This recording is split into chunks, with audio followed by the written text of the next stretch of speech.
So good afternoon, everybody. A huge warm welcome to all of you, as usual. We've got a real delight in store for you today because we're talking certainly about one of my favourite subjects, which is going to bed and sleeping. And we have with us Claire Watkin, who is the managing director of the Fine Bedding Company.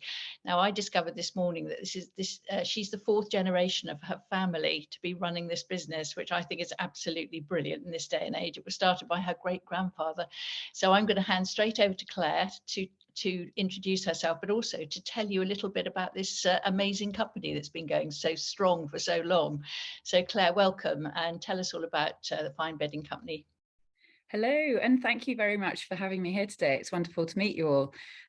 So yes, I'm the fourth generation. My great-grandfather set up the business. He had a little shop in Liverpool, and he then won some contracts to supply the ships which were going across to the States from Liverpool docks.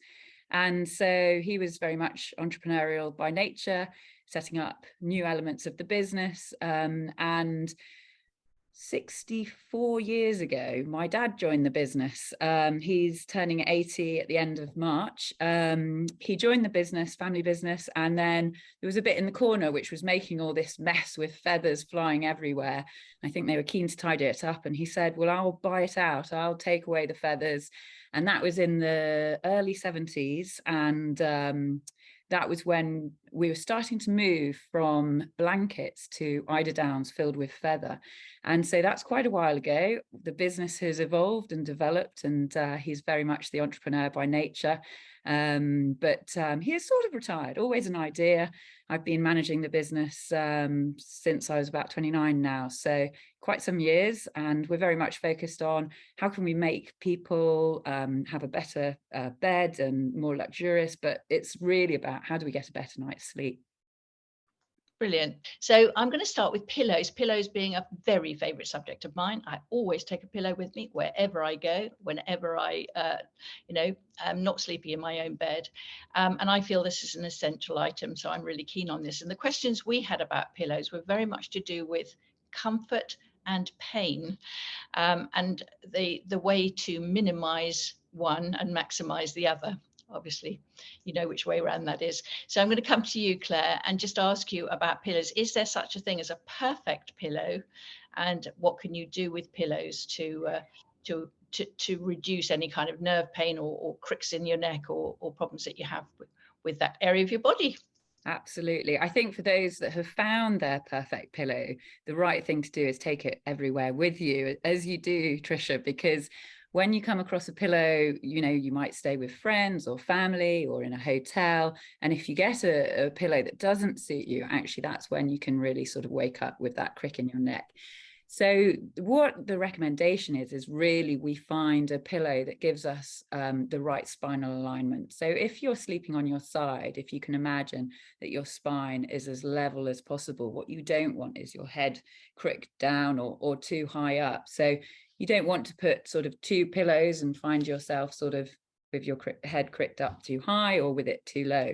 So you're looking for as level as possible. And so a lot of people come to us and say, they want to sleep on their fronts, but actually that's when problems can occur, and chiropractors really don't advise that, because you can twist your spine when you're sleeping, and that can put pressure on those nerves that then causes quite a lot of pain in all different areas. So the right thing is to find something that gives you that spinal alignment, but it's also that question of comfort. What suits you? Do you like something that feels really squidgy and plumps up like a goose down pillow or some of the, more premium synthetics?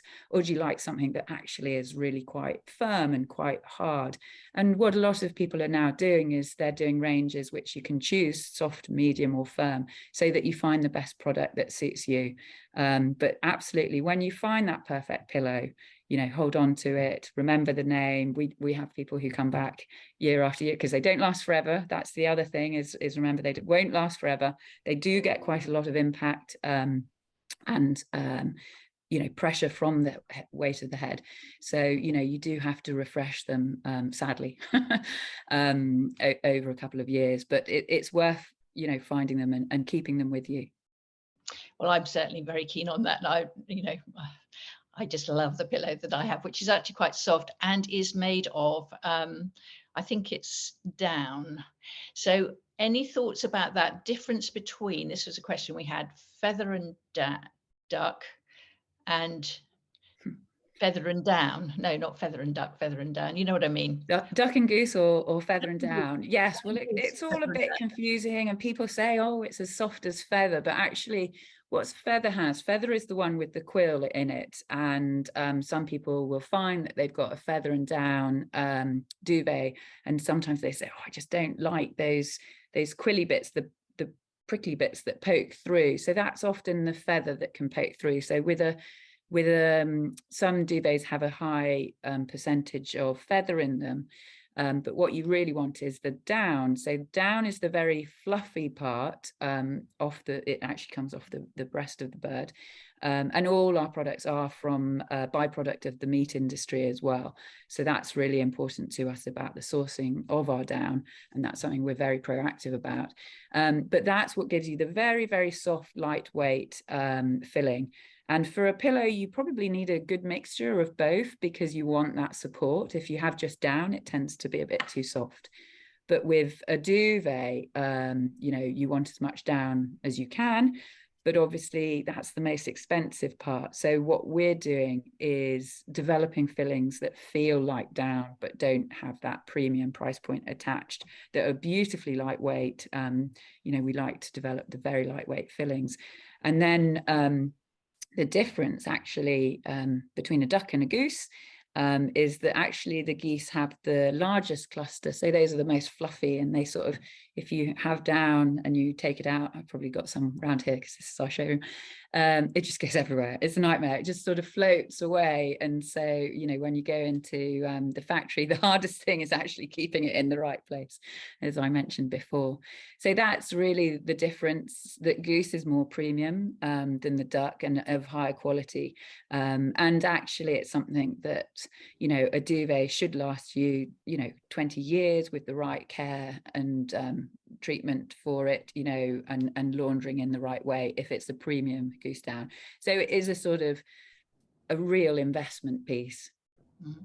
Yeah. Whereas feather, that might, the feather could break, so that doesn't last as long by comparison. Yeah, I might come back to that to you in a minute about care and all that sort of stuff, because I think that's really, really important. The next question that was asked was to do with mattresses. Do you actually sell mattresses? We don't. We know a lot of mattress companies, and so we get some good insights from them as to what's a good mattress and what's not such a good mattress, and what you're looking for when you're buying your bedding and creating your bed. Obviously, the mattress is there to provide you that level of comfort and support. And it's an investment piece. We spend a third of our lives sleeping, so you've got to kind of think of it over a long period of time. And obviously, that affects, how you feel, your sleep. So the best environment is one which breathes as much as possible, so wicks away any heat, because buildup of heat can make you very hot at night and you're kicking off the covers, and you just don't want those things that are going to wake you up in the middle of the night, because that's when you can often find yourself staying awake. So really, find something that's breathable. So that tends to be more of the spring, those with spring fillings or hybrid fillings. There are those versions with a lot of foam, which can become quite hot. But if you find yourself with the wrong kind of mattress, you can add a mattress topper if it's too firm. That can also help with breathability. And also different types of mattress protector now, they can really help add that layer of comfort and breathability as well. So it feels like you're sleeping on a cloud. That's what we like to say with our mattress toppers. It's like, building up these layers. 100%. I started using a topper on my mattress probably about 3 or 4 years ago, and when I get into bed every night, I do feel like I'm lying on I get on a cloud and I just sort of sink down. It's heavenly. If anybody out there hasn't got a topper on their mattress, I can tell you, you will not believe the difference. It's seriously heavenly. And adds to my comfort. You can see that I really, really love my bed, and I like it to be. I always think I've got the best bed in the world. There you go. I'm going to make it because it is to me, it's just perfect, and definitely helps me sleep better. So let's get on to sheets. Again, this was from a hot sleeper. I love the idea of being a hot sleeper. It's like that. The mind boggles. Anyway, this hot sleeper wanted to know what you would suggest in terms of sheets, the very best sheets. She's very keen on easy care, no bobbling, and sheets that just completely are perfect all the time, but that keep you cool. So what's for that?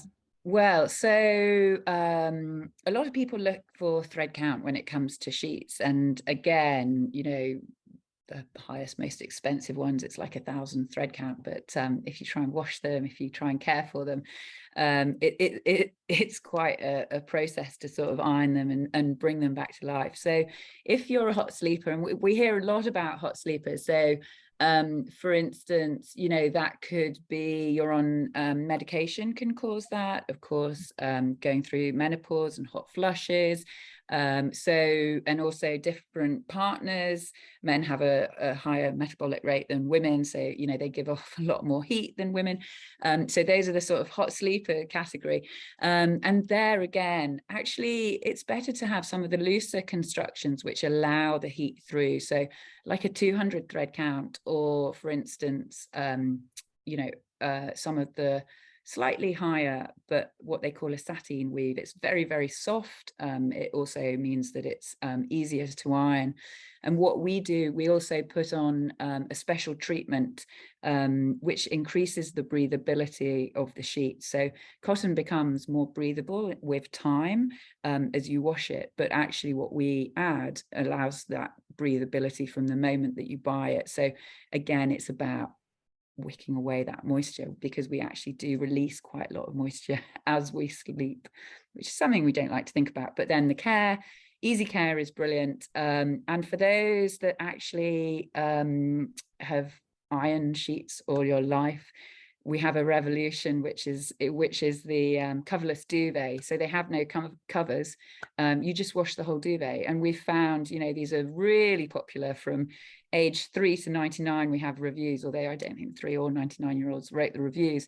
But actually, that's the one behind us. So the cover, very soft cotton or soft polyester, is actually inbuilt. So no more making the bed.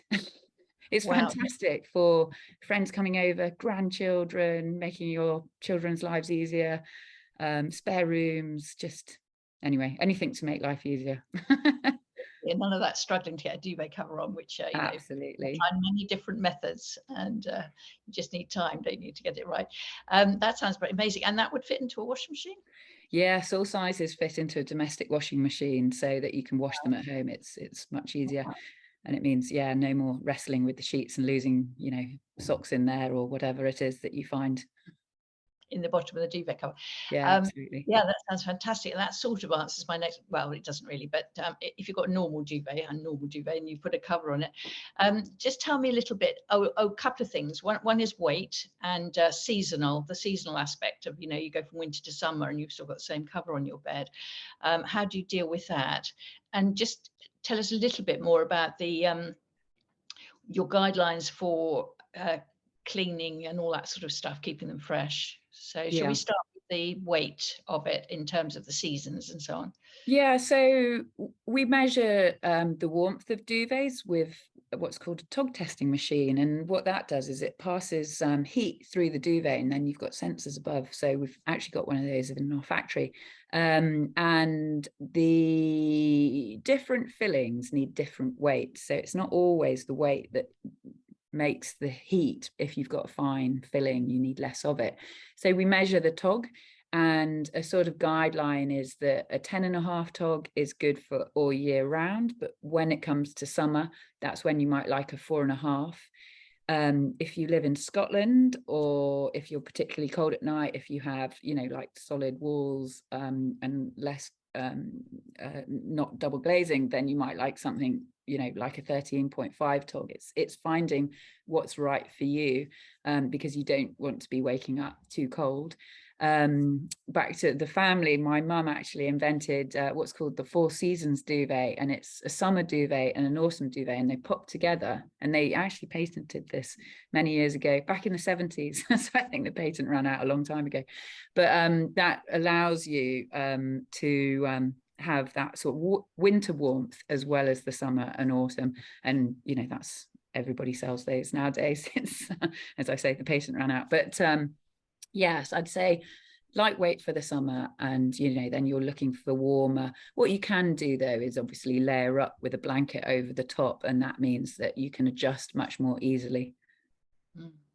I have to admit, that's what I do. I only have one duvet all year round, and but if I get really cold in the middle of the winter and it's temperature's plummeted, I've got a sort of a furry throw thing that I've got, which goes, and I just snug, I feel like, do you remember Dr. Zhivago? Remember the film where they were all in their, I think they were in some kind of chariot with furs around them. I feel a bit like that in my fantasies. Anyway, just give us a little bit about how often should you have a duvet cleaned? Well, I mean, our coverless ones, you can be washing them sort of every week, every 2 weeks, and it really depends on the individual. Sort of every 6 months, sort of do that seasonal clean, or some people might be every year. The naturals do require specialist cleaning. It's not actually the washing of them, but it's the drying, because of the feathers and the down. They absorb a lot of water, so it actually takes a very long time to dry them. But a lot of them, and most of ours now, you can wash at home. So you can wash them, and if they've got the polyester cover, they can be dried by the evening. So duvets are so much more easy care than they used to be, when they were these really thick, heavy things that you wouldn't fit anywhere near your washing machine. So it's really that sort of hygiene factor of how often you want to clean them. But if you've got covers on, obviously you don't need to clean them as often. But it's, you should be able to, with most of ours, you're able to wash them at home and tumble dry them, or line dry is very easy. That's what I tend to do. Just wow, that sounds brilliant. Throw them over a door. Absolutely. Let's come on to sleep, because I think a lot of people on the call will be quite exercised, perhaps, about how much sleep they get and so on. And what's interesting nowadays is that mattresses and bedding companies tend to very much home in on and sell the concept of a good night's sleep. The whole point is that these are functional things that we need: pillows, sheets, duvets, and so on and so forth. They're very functional, but what they are aimed for us most to achieve is a really comfortable and good night's sleep. So sleep is very important. So my first question is really, and I think again this was something that somebody asked, and that is it inevitable as you get older that insomnia is part of your life, that there's something about the aging process that creates a tendency towards insomnia?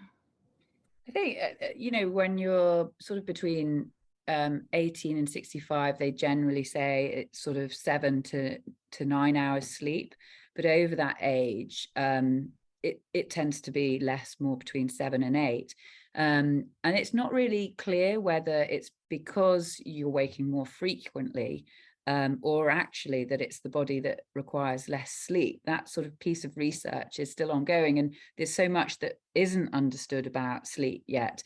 But obviously there's those points where we do wake in the middle of the night, and often what we do is we get into bad habits. I do it myself sometimes, and you have to realize that sort of there's bad habits that are causing you to sleep less. So if we're really tired, we can nap a lot more during the day, for instance. But actually, if we're sort of napping at sort of 4 till 6, that means that actually when we want to be going to sleep, it means that the body's not actually saying I'm ready for sleep. So we're sort of pushing, the getting to sleep back a little bit in the evening. And so that actually sort of becomes a bit of a vicious cycle. So if possible, sort of, don't nap too late. And then there's a lot of factors that are affecting sleep. That can be anxiety, that can be alcohol, or or lack of exercise. So there's lots and lots of things that do impact on our quality of sleep. And what your body is naturally waking up. So we go through what's called sleep cycles, and those sleep cycles are between 90 minutes and 120 minutes, and it depends on the person. So as you go through those sleep cycles, you're sort of naturally coming to a waking point, but it depends on your body and your circumstances as to whether that becomes actual awake. So I can often wake, pretty much I can tell you every night, not every night, every time I wake, it's 2:30 in the morning. I know it, like 2:30 in the morning, because I've gone to bed at 10 o'clock. I've probably gone through a couple of sleep cycles. And if I've got a lot on my mind, what I find is it's really difficult to get rid of those things. And so there are tips for that. They say don't stay in your bed for more than 15 minutes, like thinking of these things, get up, make yourself a sleep tea or something like that. And, read a bit of a book or something, and then go back to your bed. So break that cycle, but try not to stay awake and lie in your bed thinking, I just want to go to sleep, because that won't help at all. Yeah, that's really good advice. I'm actually having a sort of remodeling done on my flat at the moment. So I'm staying with my daughter, and I'm doing it really because of the problem that I think a lot of older people have, which I will admit to, and that is needing to get up to the loo in the middle of the night. And my bathroom in my flat before it's been remodeled, which is happening at the moment, was quite a long way away from my bedroom. So I'd come out of my bedroom, I'd walk along a corridor, down 2 steps, walk along another bit of corridor, and then into my bathroom. And I was finding that by the time I got to bed, I was awake. And I was properly awake because, I had to be careful of the steps. I didn't fall and blah, blah, blah, blah. This very, very conscious of doing that safely. I get back into bed, I'm wide awake, and it's like, oh, goodness sake. So I have now, and when I move back in, I've created a bathroom next door to my bedroom. So my bed, I will have a connecting door from my bedroom straight into my bathroom, which, if you've got an ensuite bathroom, it's brilliant because you can stagger out to the loo and not really wake up, and stagger back, and you're still asleep. You've done it in your sleep. And it sounds like a crazy thing to do, but it was incredibly important to me. And I kept thinking, the older I get, the more it will be dangerous for me to stumble down these 2 steps in the middle of the night in the dark. And I will be waking myself up more. So I think this whole thing of convenience and comfort, not waking yourself up if you do need to go to the loo and stuff, is incredibly important. I'm also interested, one of the questions I've got down here is about naps, and you've just mentioned them. I heard a thing on the radio, Michael Mosley, and he does just one thing. He has these tips.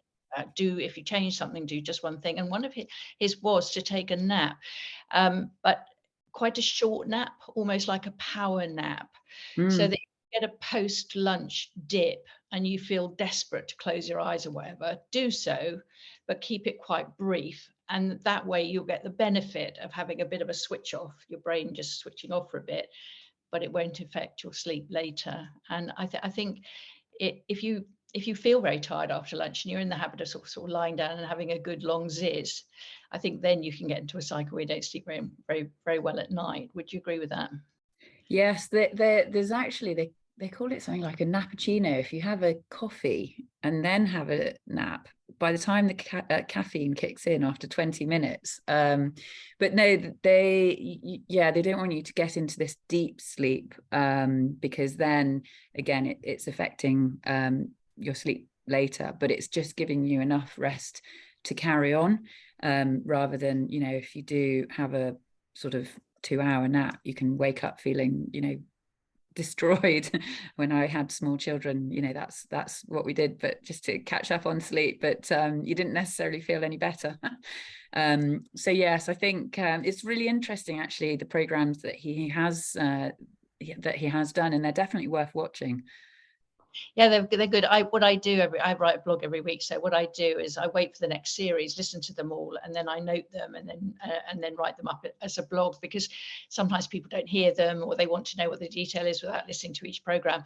And I think he has such good things to say, and I often incorporate what he said into my life. Like, if you've been sitting for as much as an hour, you stand up for 10 minutes, and things like that, so that you don't sit for 3 hours. I often sit for long periods of time working at my computer, and it's incredibly bad for me. My last question is really, again, another thing dear to my heart: owls and larks. So body clock, basically. I'm an owl. My natural rhythm of sleeping, which I have only been able to indulge in since I stopped working properly. I sort of work now, but I don't think I work properly. I mean, I'm talking about a 9 to 5 type job where you have to be somewhere fairly early and work through, is to go to bed at 12 midnight and to wake up at about 8:30, 9 o'clock. My alarm goes off at 8:30. And I sleep like a log most nights because I totally go with my body clock and the rhythm of my body. And when I was working in a normal job, I couldn't do that. And I slept much less well than I do now. So what's your experience of that in terms of what you know about sleep? How important is it? Yeah, well, I'm a lark, so I wake up and I'm straight awake and on to doing things. My husband, he's an owl, so it's interesting. They say good marriages are when you're different, because you can look after sort of children and one of you's got the energy when the other one doesn't. But yeah, it's absolutely true. And actually recognizing whether you're an owl or a lark, it really helps you plan your days. And it's really interesting, going back to sport again, they actually analyze all of the team members as to when they should train based on whether they're owls or larks, because there's no point putting people into an intense training period if actually they're an owl and it's 9 o'clock in the morning. It's just going to have the results. And I think it's really interesting just from a business point of view. When we had training the other day, again we looked at that, because you're not going to get somebody at their best if actually they're sort of best at 3 p.m. in the afternoon. It's just finding the rest of the people who are good at 3 p.m. and that's the challenge. So no, it's really important, and we all go through different stages in life, I think, as well. I'm sure my children are a little bit before the teenage years, but this is a complete mystery to me, how they just completely shift their body clock. I think social media's got something to do with it, but it is actually a thing that during those teen years, they all sleep a lot later naturally. And school doesn't really help that. So, there have been tests on actually allowing children in the States, I think, to go in later, and then they're getting better results. So, absolutely work out which one you are and sort of embrace it. And, it sounds great what you're doing as well, because, you've got that lovely evening to do all your things, and then Absolutely. Yeah. wake up feeling refreshed. My team, Bryony, will vouch for this. No, not to book anything for me before 11 o'clock in the morning, when I'm brain dead, literally brain dead. But 11 o'clock at night, I'm really buzzing, So it's nice to be able to follow the pattern, the rhythm and pattern of my natural body sort of response to sleeping and waking and so on. Claire, that was absolutely brilliant. Thank you so much. Really, really enjoyed chatting to you, and I learned a lot, various things that are lodged in my brain that are really important. And yeah, it's been fantastic. I've got Lynn, if we can find her. Would like to ask Claire a question, because she needs a new pillow and she would really like some advice. So if I don't know how well this will work. If Lynn just starts speaking. Yeah. Lynn, are you there? Yes, hello. Hi. Okay. Yeah. Okay, so the question was, yes, I need a new pillow. I've been using a latex pillow for a number of years, and my husband's asthmatic, so I don't have anything on the bed that, like feathers or anything. So we have like a merino wool duvet and merino wool pillows, and I have the latex one. On the bedding company website, they had a pillow that was half latex, half feather. And I'm sort of contemplating whether that will be suitable or not, because I don't know the firmness of it as well, opposed to what I've got at the moment. So the if you've got, if your husband's got allergies, I generally tend not to recommend feathers because people don't necessarily know what triggers the allergy. Okay. You kind of want a hypoallergenic filling, or better even a kind of anti-allergy filling. We have got a different pillow, which would probably suit instead, where the bottom is memory foam. So you get that memory foam support, and then it's a microfiber on top. So it gives you more support from the memory foam, but you still get that softness, because actually latex has this sort of give to it that's lovely. We're actually working on a latex pillow at the moment. But it's the give and the sort of a gentle spring that memory foam doesn't have. So that's the one I would recommend. It's actually one of my favorites as well, but because obviously I try all of them at various different points. But it just helps. It gives that support that you need. I think somebody asked about wool pillows as well. That was a question. Yeah, Lynn, does that answer your question for you? Yes, it does. Yeah, I think so for the time being. Yeah, okay. Thank you very much. Thanks, Lynn. So Claire, that does lead us on to the other question that we had from Sue. So she says that she's seen pillows that have wool fillings and wanted to know what your thoughts are on pillows that are full of wool. Yeah, well, actually wool duvets are very, very breathable, and if you like a really tucked in feeling, that gives a little bit more weight because you need more weight for the warmth factor. And so actually I've found it very pleasant sleeping under wool duvets. Wool pillows, there's different types of ways they make the filling. And so it would depend on the one you're looking at. Some are made with little clusters of wool, so they spin the wool into clusters, and that gives a bit more height. What they can struggle with a little bit is getting the height. But if you like a sort of softer, firmer pillow, it can create a really nice pillow. We don't happen to do them at the moment, I think, but they tend to have like quilted outer cases, which again gives a bit more thickness to them. So yeah, I'm trying to think of where might be a good place for you to look. Wool Room does quite a few wool pillows, and there will be others, but yeah, it can be very pleasant to sleep on, I think. Lovely. The only other question was actually about allergies, which was kind of covered with Lynn's question, and just someone asking what you'd recommend as they suffer from various allergies. What would be the best kind of pillow and duvet for them? Yeah, so absolutely, sort of hypoallergenic means that it doesn't cause an allergy. So it's got nothing in it that would cause an allergy. So generally it's considered that feather and down, it's more in the life of the duvet or pillow, it can create feather dust, and people can be triggered with asthma or skin allergies for that. We've just developed a range which is about to launch, and that's also it's anti-dust mite, but also anti-pollen, and also cat and dog allergens, because those are also triggers. And it uses probiotics, a bit like you have in the food, and they clean for you, and they're perfectly safe, and as you would eat them, but actually they keep the whole environment around you clean, because I mean, allergies are on the increase, I mean, massively these days, and particularly sort of younger generation coming through, and, you know, cat allergies, dog allergies are really prevalent. So, you know, it really will help with breathing, for instance, or skin allergies to have an anti-allergenic product. That's great. That's really helpful. Thank you. I'll pass back to Tricia.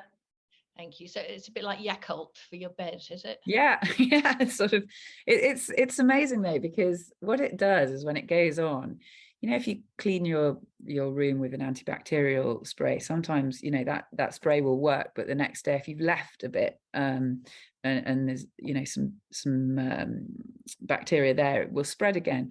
But what this it's providing like a film that protects you, and it keeps cleaning it, which is, I think, quite amazing. We work with a Swiss company who helps us develop these technologies. So they also did this cooling technology, which feels cool to the touch. but it reacts to your body heat. So as you sleep, your body goes through different temperatures and variations, and so it takes away heat and it gives you it back when you need it and when you cool down. So there's some really clever technology. It just looks like a duvet and pillow, but it's amazing what they've developed to put on them. Wow, that does sound amazing. It's brilliant to hear actually that all these technologies are being developed to solve various problems of modern living, you know, with as you say, the rise of allergies and reactions to things. So that's brilliant. Thank you so much, Claire. Thank you everybody for coming to participate in this. It's always good to see you. And yeah, let me wish you many hours of many nights of very, very happy, deep and wonderfully restorative sleep, because that's what we all want. And I'm sure we've now got lots of tips as to how to do that. So as I said, again, many, many thanks, Claire, and bye-bye, everybody. Thank you.